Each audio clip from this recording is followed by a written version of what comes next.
用計較，快欣賞身邊美麗每有啲乜嘢當初話唔計較，做下又計較㗎，就係喺我哋嘅婚姻與家庭，真係計較到不得了。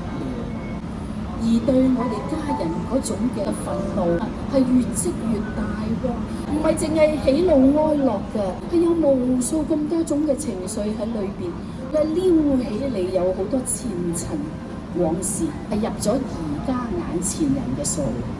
你哋有幾多條數係入錯咗嘅咧？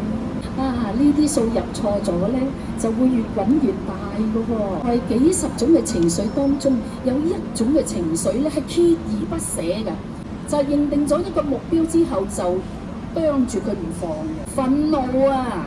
你嬲一個人咧，你就會啄住嚟嬲佢嘅。我哋知道原來係個情緒作怪啫。